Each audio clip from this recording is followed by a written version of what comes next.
What's up, everybody, and welcome to the next episode of Dev and the Bear. Today, we're going to be talking about the Jake Paul and Tyron Woodley fight. A lot of people have been wanting to hear more about this. A lot of people want Jake Paul and boxing, and we've been pretty resistant to it. But we're kind of taking a different approach now as MMA fans. Obviously, we're not huge fans of what's going on there. We're also big fans of boxing, so it's kind of sucks to see the boxing world get swallowed by a privileged white boy YouTuber who's not a boxer take over the boxing world. It sucks. Yeah. But yeah, we're going to just kind of embrace it. And you go, you know what? Let's talk about this. Let's figure out the problem child and what the heck is going on in the combat sports world. So last Sunday night, Jake Paul defeated Tyron Woodley in a boxing match by decision. Split decision, which is questionable. Was it split? I thought it was unanimous. Mm-hmm. Oh, no, yeah. It was a split. Okay. Well, either way, basically the entire fight was Tyron Woodley backing up Jake Paul and Jake Paul counter-striking. Tyron Woodley took all of Jake Paul's best strikes, and he threw his punches and ended up rocking Jake Paul a couple of times. Jake Paul would just tie up with him as soon as he could. And then later in the fight, I think a lot of times that I got annoyed with was Tyron Woodley would start tying up with Jake Paul. I'm like, what are you doing? Yeah, you need to go out there and put him down, man. I think they were both tying up a lot. Yeah, they were. Yeah, Tyron would always get that underhook, and then Jake would just immediately wrap it up. Yeah. And then it was just like, because he knew that the ref would break it up. He was exhausted. Jake was gassed. And, I mean, everyone's, talking about how, like, Jake Paul, like, he, after, like, the third round, he gassed. I look like shit. And I'm like, yeah, because he's not a fucking professional boxer. Yeah. He's barely an amateur boxer. I wouldn't even call him an amateur boxer.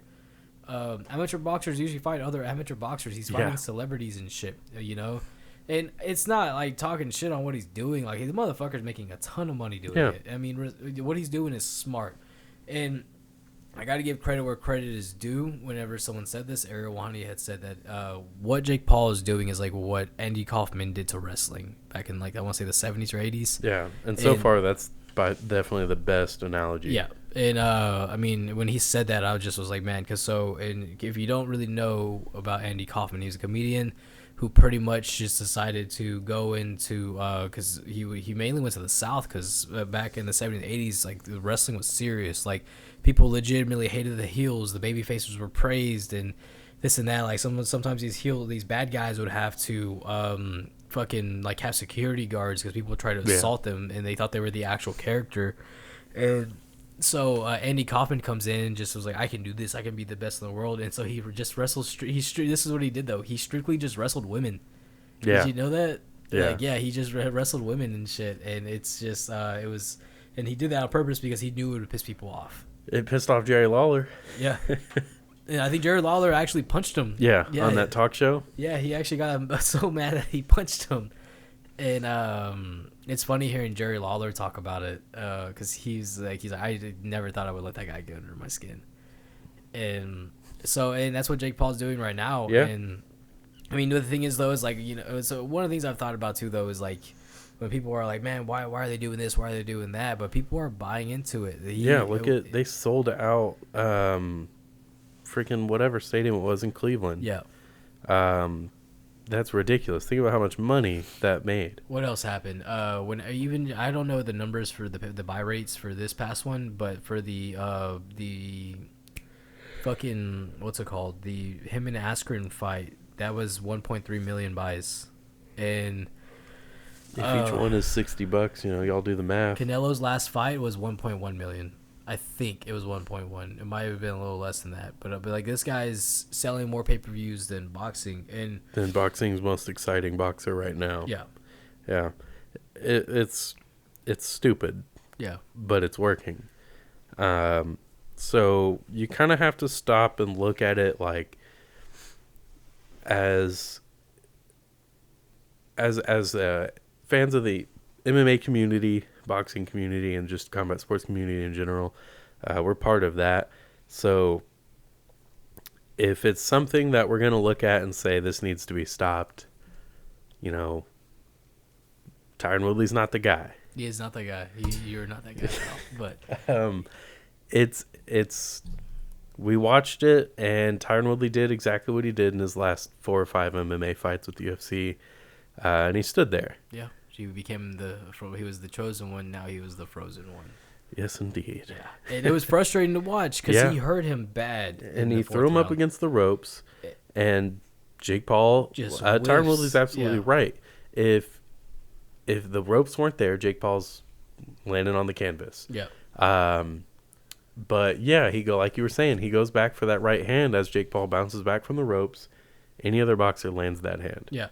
Any real boxer. This is my thing, though. It's like I start to question things, though. Because you're telling me Tyron Woodley couldn't land this right hook which is what he's known for. To an opponent who is rocked, like up against the ropes, hands are down, dude's coming in with his chin in the air. Tyron Woodley couldn't land that right hand, but he can land a fucking picture perfect right hand on Robbie Lawler's chin, right through the guard. Know exactly how to do it, and it's like somehow he managed to forget within those 5 years how to do that when he's been training it his whole life. Yeah, no.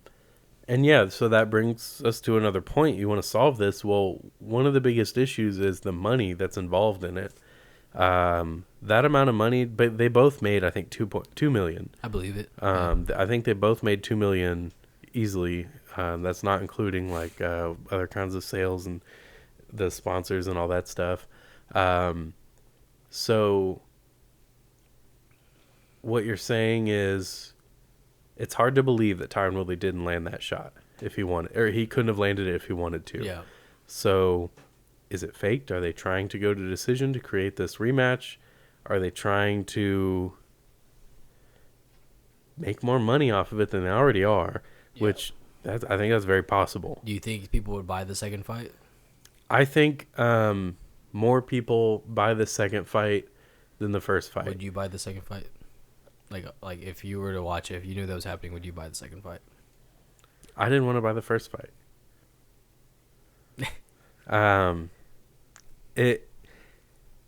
The deal is people are buying into this. Yeah. The average person wants to see Jake Paul lose. The average person in these communities wants to see Jake Paul lose.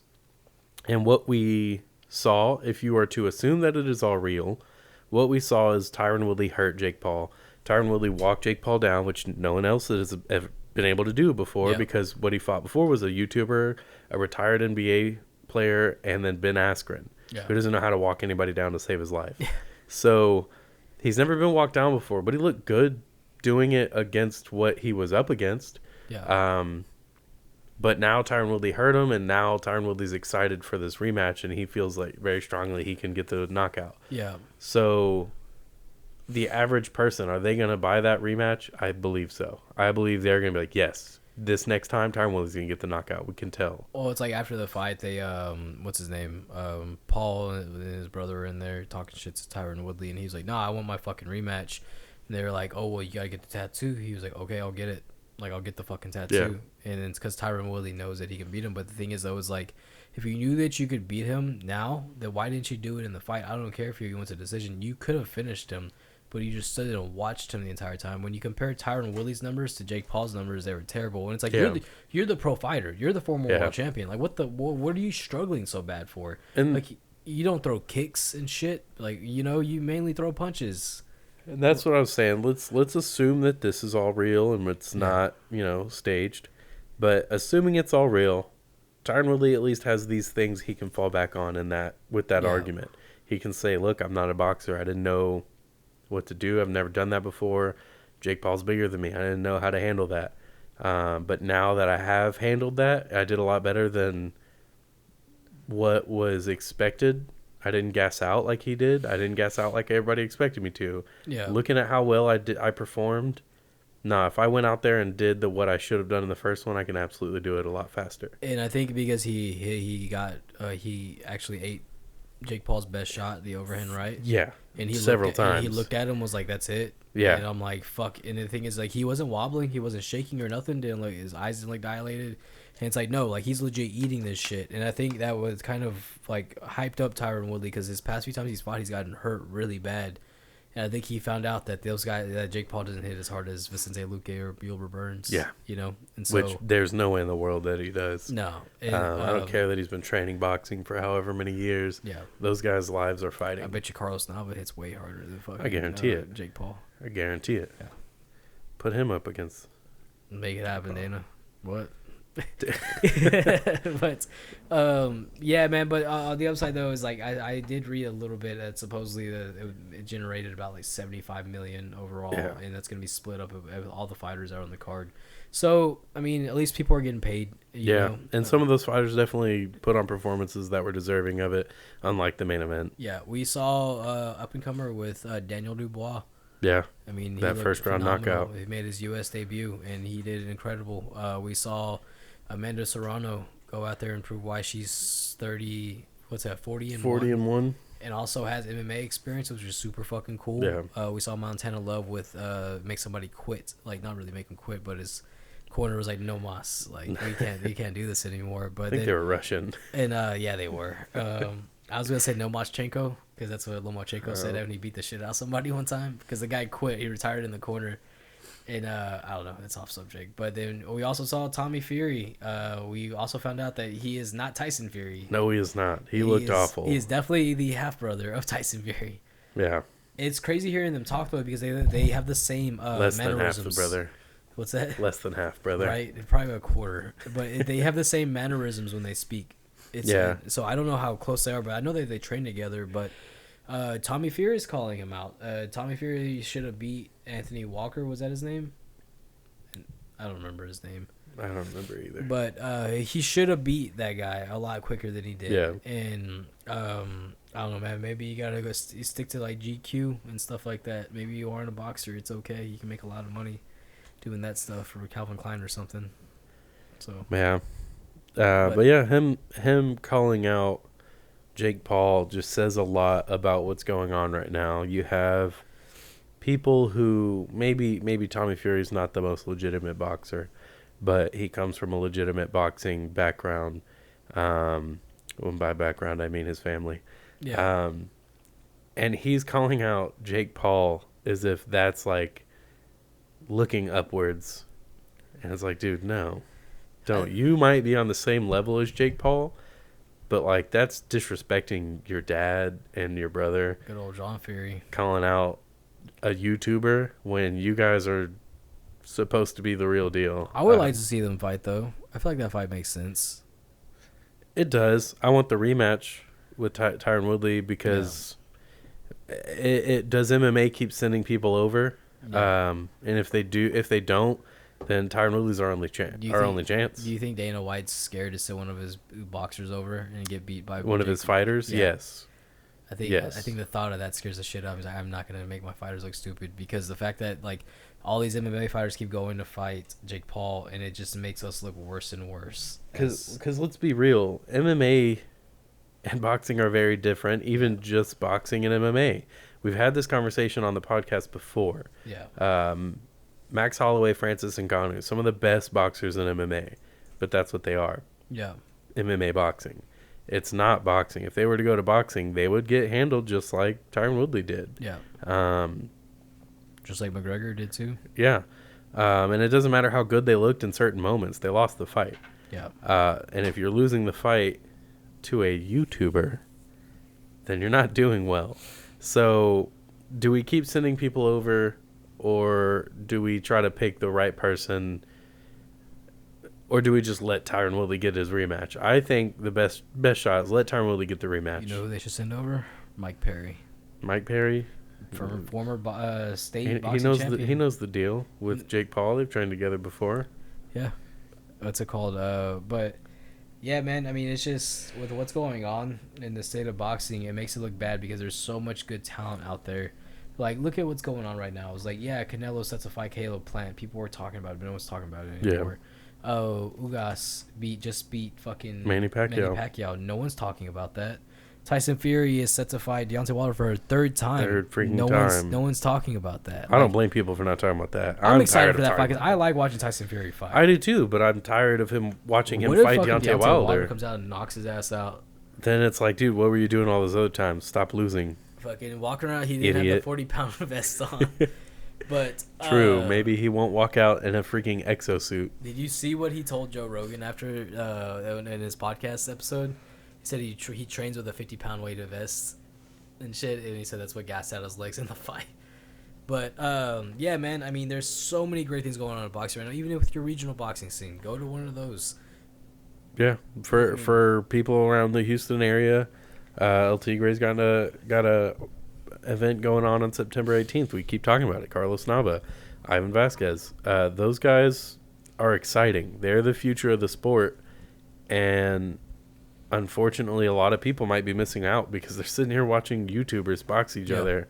Freaking celebrities go out there and wave their fists around at each other, and it's like, that's not boxing. That's a freak show, and we're giving money to it. Yeah. So again, like that's why we're going to be talking about it now instead of kind of trying to push it away like we were before. Yeah. Because it's like, you know what? If this is really what everybody's so invested in, then let's talk about it in the sense of how do we get past this? Yeah, or like let's actually like discuss it and make a conversation out of it, because before we were too fucking much of purists to actually talk about it, or we just didn't want to pay the mind to it. Like, yeah, that's what I'm saying. Yeah. Like, let's talk about it. Let's actually whatever, and let's move on. Let's find a way to move on because I'm tired of it. I do feel like it is bad for the sport, though. It definitely is. Yeah.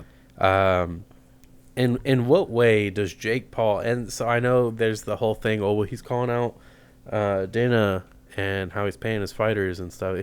Jake Paul's never going to change how Zuffa pays their fighters. Do you really think that he's doing that with a purpose? Because I think he's doing that just to win over some fans and using. Oh, for sure, but it's working. It's so, what he's doing is right though, because now fighters are speaking out about it. The whole $75K thing is because of him. Yeah, and also Tony Ferguson, Dana White privilege. But Tony Ferguson said it because of the post. Well, there was a fucking, who was it?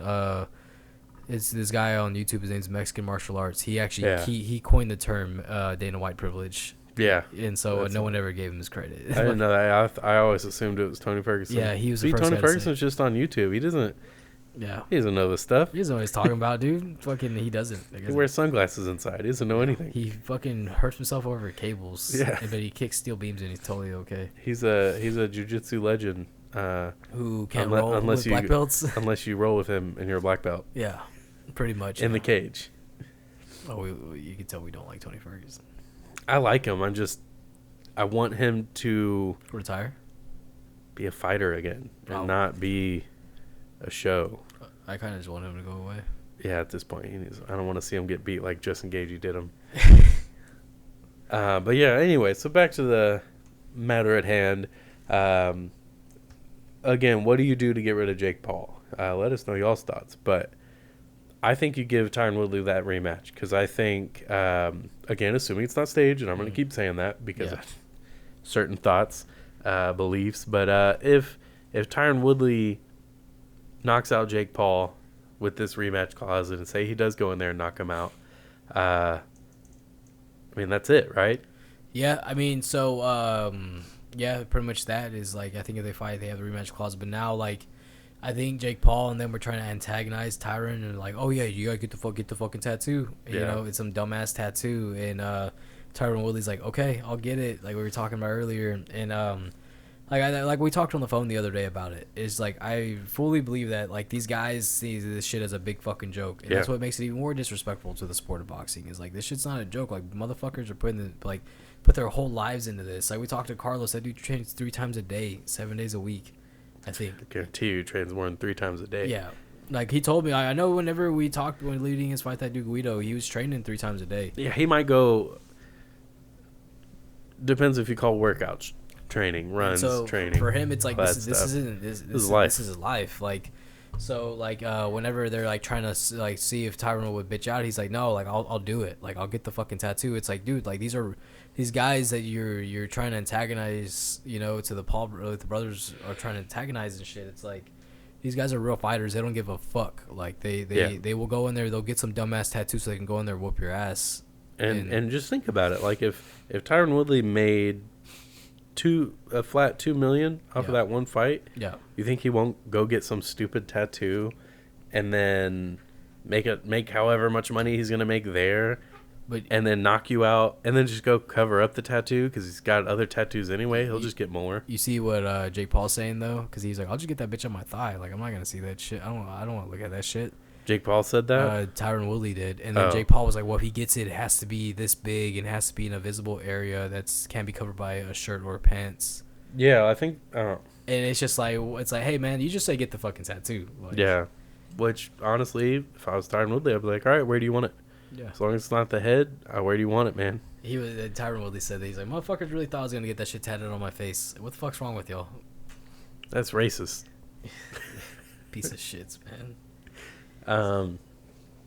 But yeah, like they're again looking at it from a certain perspective. You watch that post-fight interview, and they start saying, Logan Paul starts saying, get the tattoo, you get your rematch, and Tyron Woodley's like, all right, get the tattoo, get the rematch, and Jake Paul was like, nah, you had your chance, you know, and Logan's like, you're old news. And he goes, nah, I'll get the tattoo, and Logan, his eyes widen up, and they get like, oh, and then Jake Paul like almost does a double take, and Tyron's sitting there with his hand out like, bet, let's do it. And they're like, all right, you get the tattoo, we do a rematch. And he goes, bet. They shake hands, and he walks off, and they're like freaking out. We got the tattoo artist right here, bro. You do it right now. Do it right now. It's like, he just fought you for, however many minutes. Let him probably go wipe some sweat off or something. But anyway. Yeah, no, I don't know. It's very unsanitary. Like you said, they're making it a huge joke. And Tyron Woodley's not a joke. He doesn't come from a place that's a joke. He may be pretty distant from that place now, but he earned his way there by knocking people out. 500 fights. Make you a legitimate tough guy. Yeah.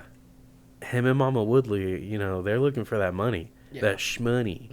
And if knocking out Jake Paul is what's going to get him that shmoney, yeah, that's what he's going to do. And I think with what's going on now is like, yeah, I mean, if I'm for it or against it, like it's not going anywhere. And so it's just like, fuck it. I mean, it is what it is. So yeah. So again, we are now unfortunately embracing the Jake Paul carnival that's going on in the boxing world right now. Yeah. But we'll do more on that as that situation kind of plays out. Again, let us know y'all's thoughts on it. Let us know what y'all think about the rematch, or do you want to see him fight Tommy Fury? You want to see him fight Francis Ngannou? You want to see him fight Anthony Johnson? I know I do. That'd be fun. I think Anthony Johnson could find a way to make it to 190. I mean, they'd have to do something. They'd have to do 195, 200. He could do 195. Do 200. If he's still able to cut down to 190 to 205 right now, then he could probably make 195 no problem, dude. Tell Jake Paul, hey, no testing. Yeah. No testing overseas. Oh, that was another thing. Oh yeah, Tyron Woodley got tested, but Jake Paul didn't. Yeah. But yeah, so no testing overseas. Let's make 200. See who wins between Jake Paul and Anthony Johnson in a boxing match. But yeah, let us know your thoughts. We're gonna move on now to good old MMA. Good old real fights. Yeah. We're gonna be talking about this weekend's card, which is headlined by Derek Brunson and Darren Till. This fight, I feel like, has been in the making for quite some time. It feels like it's been a really long time. Yeah, they've had their run-ins several times, but there's a lot of exciting fighters on this card. One of the one I am most excited about is Paddy Pimblett making his UFC debut. That's exciting. Paddy the Baddie. Yep. Taking on Luigi Ver something. I can't remember his last name. Vermicelli. I'm just kidding. I don't know who this other guy is he's fighting. But we're never going to know because Paddy the Baddie's going to make short work of him. And I really do think he is. So this guy he's fighting, I mean, Paddy is, you said he's just all around pretty well rounded, right? He's very well rounded because his his submission game is pretty good. Mm-hmm. So whenever he goes to the ground, he's fine. It's kind of like a Ryan Hall situation. Mm-hmm. He'll do some wild striking, but it's because he knows if he falls over, gets tangled up with you, he'll be all right. So he goes out there and he just throws down no matter what. Yeah, I think that's definitely a fight to look out for. He's an up and coming star, huge overseas, and it's gonna be really fun watching him. He's a scouser. Scousers don't get knocked out. Yeah. So him talking about his buddy Darren Till, and speaking of his buddies, Molly McCann's headlining the prelim card against Ji Yeon Kim. They've been training partners for such a long time. Also on the prelims is Jack Shore. Julian Arosa is going to be fighting. Those are fun fights to look out for. I told Mark Casey. I am pronouncing his name wrong. I'm not sure who. The guy with the red mohawk. Yeah. He's fighting. Also, he's fighting Rafael Alves. It's under announced matchups. Oh, okay. And they're still trying to find Paul Craig a matchup because Alexander Gustafsson had to pull out. It's gonna be hard to find Paul Craig at short. Yeah. At the last minute. Yeah. Jamal Hill. He's a tough dude. Jamal Hill. Yeah. Run it back. That would be good. That'd be fun. I love Paul Craig, man. He's so good. Yeah. The other day I didn't tell you about this. I was catching one of my friends, and he's a big Liverpool fan. And I was so somebody asked me something. I was like, hey, who's a good fighter to look out for? And I was like, Paddy Pimblett. And then I was telling them a couple quotes that he said, and I said the Scouser one. Yeah. And he's like, you say Scouser? I was like, yeah. He's like, oh, he's from Liverpool. I was like, what the fuck? How do you know that? He's like, dude, I'm a huge Liverpool soccer fan. And I thought that was actually really fucking cool. Yeah, man. Paddy's going to take over. He keeps getting compared to Conor McGregor. And he loves Conor McGregor, but he also, like, trashes him a lot. Kind of the same way that we do. Yeah. There's probably other Diaz fans. I'll use Diaz fans, okay. Or Diaz, the Diaz brothers. We trash them a lot, but we are big fans of them. We respect what they've done for such a long time. We want to see them do well, but we're critical because it comes from a place of love. No, let's focus on the card real quick. So it does come from a place of love, but I actually when we do announcements, you just reminded me. So the next fight is gonna be Modestas. Well, we haven't talked about Paddy Pimblett. That's what we were talking about. Yeah, we just talked about it. I wasn't done. Oh, sorry. He's the greatest. He hasn't even He's the future greatest. He hasn't even debuted yet. And yet, here I'm calling it. He's gonna go out there and he's gonna win this fight by first round submission. When I first saw a picture of Paddy Pimblett, this was when he was really young, when he just started fighting, and he was like super hyped and like on the cage screaming and shit. And somebody was like, "That's literally Logan Paul's evil twin brother," because at the time, like they were both young, so they looked exactly alike. Was it when he had shorter hair? He still had the fucking weird ass bowl cut. Yeah. But yeah, his opponent is the Italian Stallion. And he's got kind of a decent record. It's short. He's got a couple losses in the UFC. He's got the one win by TKO. So we have some stuff to work with Luigi, but again, I'm sure Paddy Pimblett's a big favor to win that match. Right. And yeah, I'm gonna go first round submission. First round sub. I've never seen Paddy Pimblett fight. So I'm going to go first round knockout. You know how like amateur fights always look a little wild and they end up in weird positions? Yeah. That's all his fights. So it's going to be a really weird knockout then. Knockout? Yeah. Okay. I'm putting all my points into my verdict. So for the next fight we have Modestas Bukauskas. I wanted to say something else, but I was like, let's keep it a little clean today. Figured. And so taking on Khalil Roundtree Jr., which I'm a big fan of Khalil Roundtree Jr. He's a really, really cool guy. His story is pretty cool how he got into MMA. He was very overweight and decided to start losing weight, and that's how he started off in his MMA career. And he's taking on a pretty tough opponent, though. But the guy is also 1-2 in the UFC, while Khalil retired for a little bit, and he's coming off of a loss that I feel like he won. He's coming off a couple losses. Yeah, I forgot he fought after the Ion Cutelaba fight back in 2019. He retired for a little bit, and his last fight with Marcin Prachnio, he That happened back in January. It was, I want to say that, yeah, that was the UFC. It was the Conor McGregor card, Poirier 2. And I thought he won that fight, but I think he's gonna go in there and he's gonna do what he does best. And I mean, his Muay Thai is fucking incredible. It's he fights out of Thailand. So it's super fun to watch. I don't see how Modestas has the advantage against him whenever he's already been knocked out. You know. Yeah, Jimmy Crute got his hands on him and put him down. I think it's going to be a fun fight. That's for sure. One of the ones I'm thinking is going to be fight of the night. Yeah. If it goes more than one round, it should be fight of the night. Yeah, it's going to be definitely a really fun back and forth. And but yeah, so I'm going to go Khalil second round knockout though. Just to throw some spice in here, I'm going to go Modestas, the Baltic Gladiator, by a second round knockout. I'm going to be so upset if you're right. I'm going to jinx Khalil's whole career right now. Don't fucking do that, dude. He's such a nice guy. He is. I really like him. I love his style. But, you know, we can't agree every fight. And so, it's boring, apparently. And then our midway through the card, we have a welterweight bout. We have Houston's own Alex Morano taking on David Zawada. That fight will be good. Alex Morano is always fun to watch. It's crazy how fun of a fighter he is, and then you hear him talk, and he's so articulate. Yeah. It's just, he's a really cool dude. So that fight is another fight I'm thinking should be pretty good. My only concern is I feel like Morano's going to just be too much on the feet. I don't think that Zawada's going to be able to handle him on the feet. He's a tough guy. Yeah.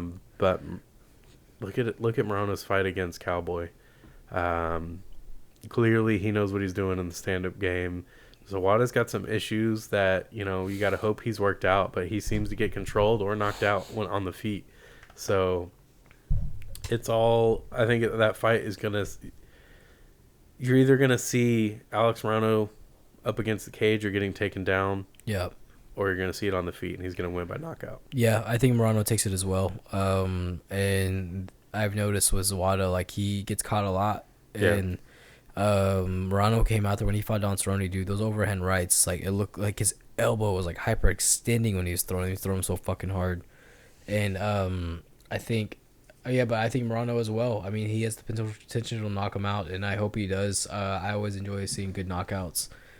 And yeah, I mean, I don't know. I'm going Morano all the way though. Same. I don't really know. I don't see how he loses this fight.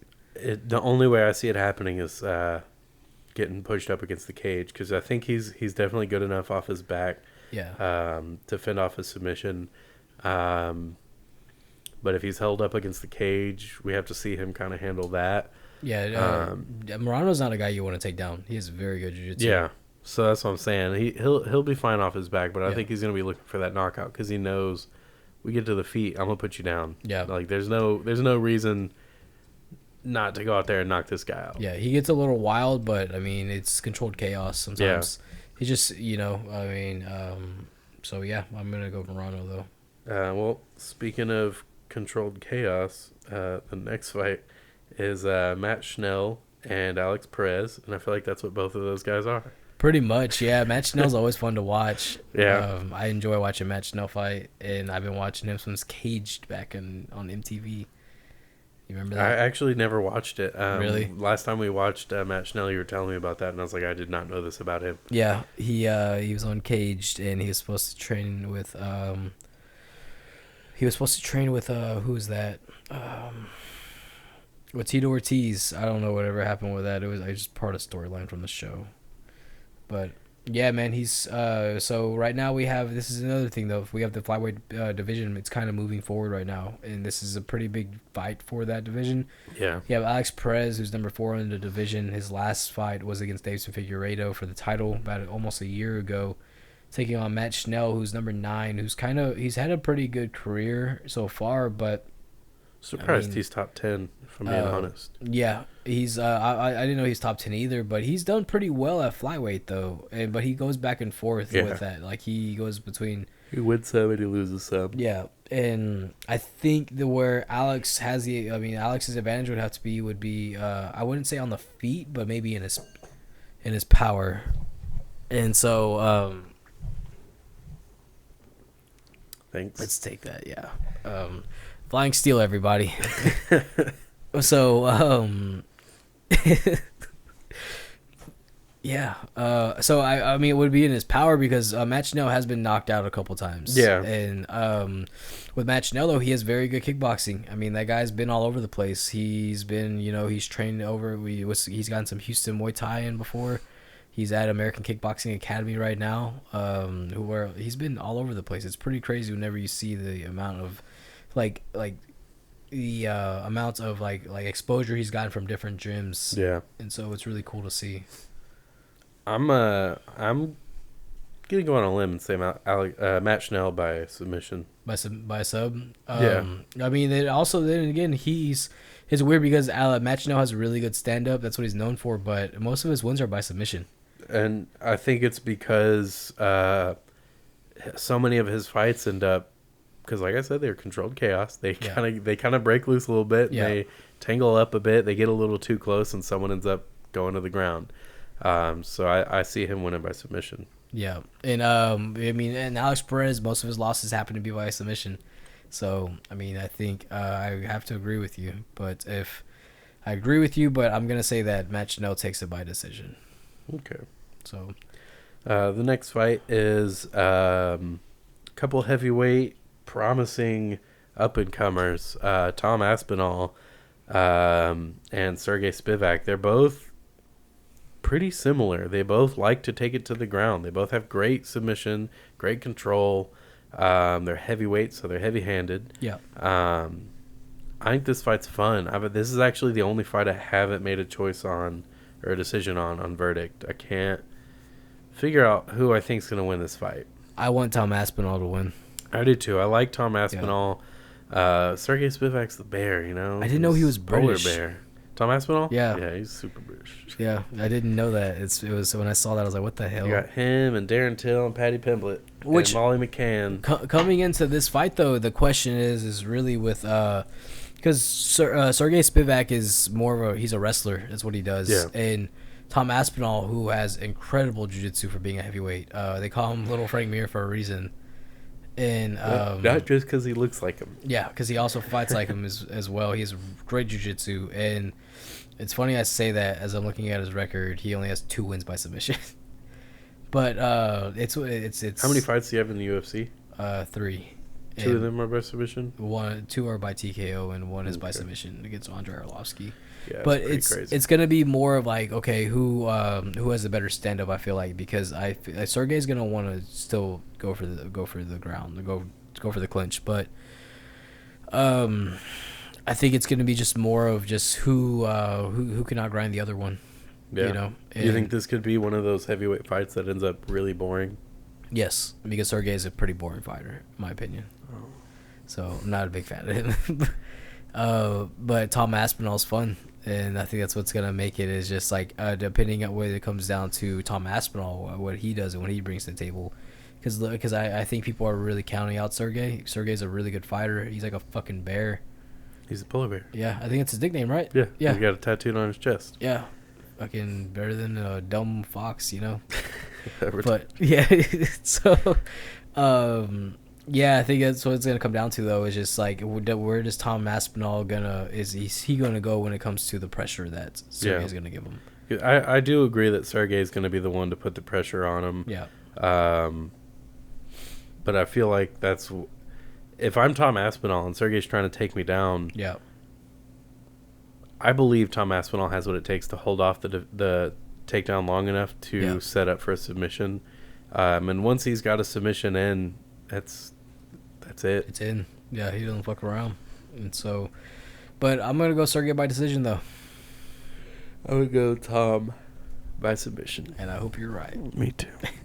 And so, what's it called? So onto the main event, we have Derek Brunson taking on Darren Till in a 5-round main event, and this is pretty much a classic striker versus wrestler matchup. And I really don't know how this one goes. We've never really seen Darren Till ever struggle with wrestlers, and while that's pretty much what Derek Brunson is, Yeah.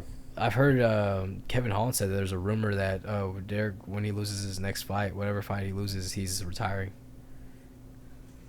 I could see it, Yeah. but I also don't see him losing to Darren Till and retiring.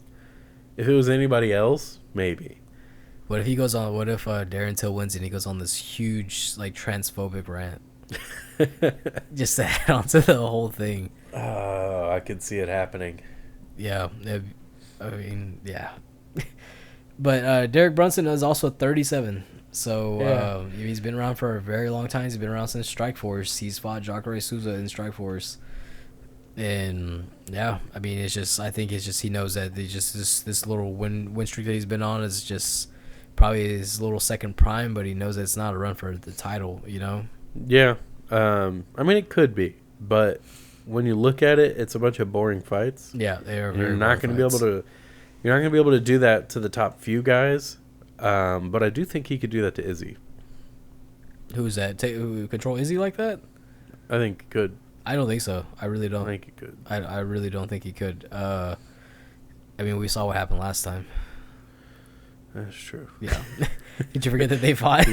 I guess so. Again, I didn't, but I think Derek's gotten a lot better with it. The way that he handled Kevin Holland, man. Yeah.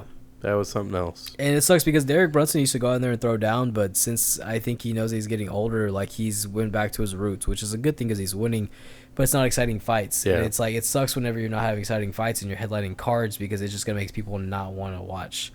And then that affects you, and whenever you want more pay, you're not going to get more pay. Yeah. And so with Darren Till is coming off of a loss of Robert Whittaker, but I mean, it's Robert fucking Whittaker. You can't really hold him accountable too much. We've never really seen Darren Till get tested at middleweight. He took on Kelvin Gastelum, and we saw him fight Kelvin Gastelum, but I mean, we haven't since that. It was right after the Izzy fight, and Kelvin has never looked the same since the Izzy fight. So it's like that's not really a good point to what's it called? It's just it's not a good fight to base off his middleweight career so far. It's just hard to do any kind of, and you shouldn't anyway, but try to do like any MMA math with these guys right now. It's kind of hard because they're all just coming off of a loss to Israel Adesanya, or they're just starting to come back and they're in the best shape they've ever been in, kind of a situation. So it's all just kind of speculation. But as far as speculation goes, I feel like Darren Till will be able to handle it. Yeah, I think so too. I think he's very hard to take down, and it's gonna be pretty tough for Derek Brunson to get there. And Darren Till has a really nice 1-2 that fucks people up, and we've seen him catch Jorge Masvidal with it. We've seen him catch Donald Cerrone with it. Yeah, I mean, it's just he's even caught fucking Stephen Wonderboy Thompson with it. My thing is, I don't want to see him up against the cage and losing the fight because he's up against the cage. Yeah. Which I don't think he normally fights against the cage. He's pretty good at pressuring, right? But with Derek Brunson, he's going to be going for that takedown. Yeah. And he's not typically known for having issues setting it up very well. No. He does a pretty good job at it. So I think this fight ends up against the cage often. Or at the very least, I could see Derek Brunson putting pressure on and backing up Darren Till. Yeah. And Darren Till striking back to fend off the takedown, and just waiting for Derek Brunson to shoot in. And yeah, I mean, the thing about it, because Derek Brunson knows he hasn't put on the most exciting fights. Yeah. And he could care less. Yeah, he couldn't care less. Couldn't care less.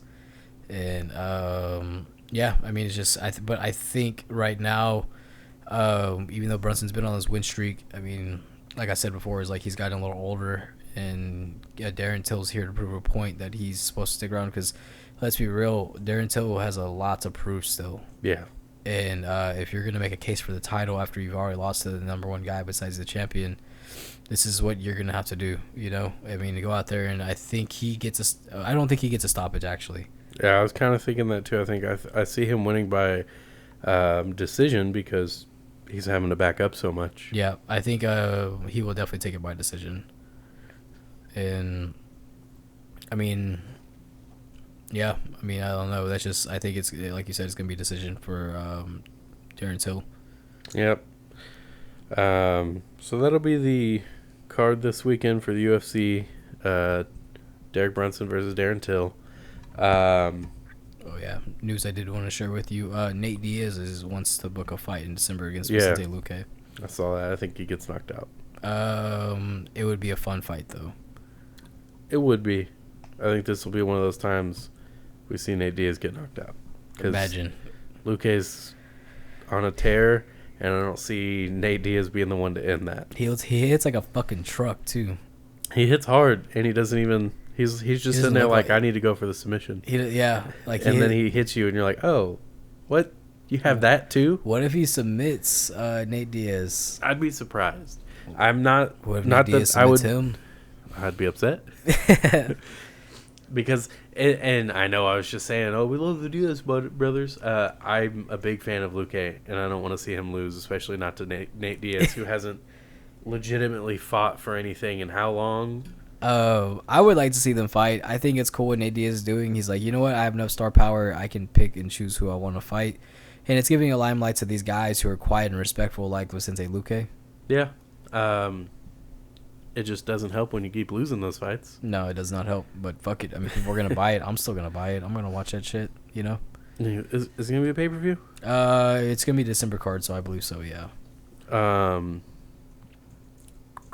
Charles Oliveira, Dustin Poirier, December. That's right. Yeah, so it's probably going to be on that card. Oh, that would be shit. Interesting. So, apparently, like, Charles Oliveira said he's been training for a fight. He's like, yeah, we haven't heard anything from Dustin Poirier, but I'm training for a fight. Well, they said December. That apparently they both have verbally agreed. Mm-hmm.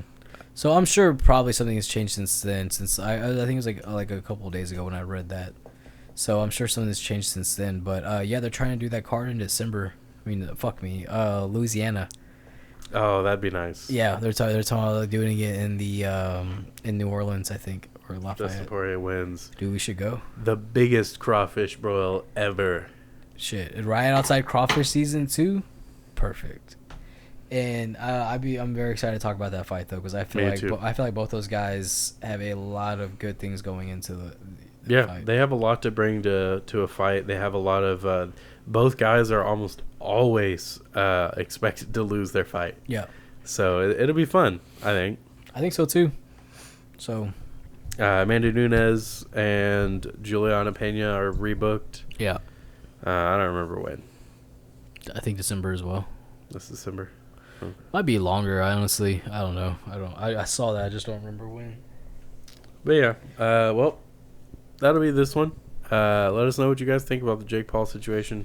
Let us know your thoughts about the upcoming UFC card. And remember to like, comment, subscribe, follow, all that stuff.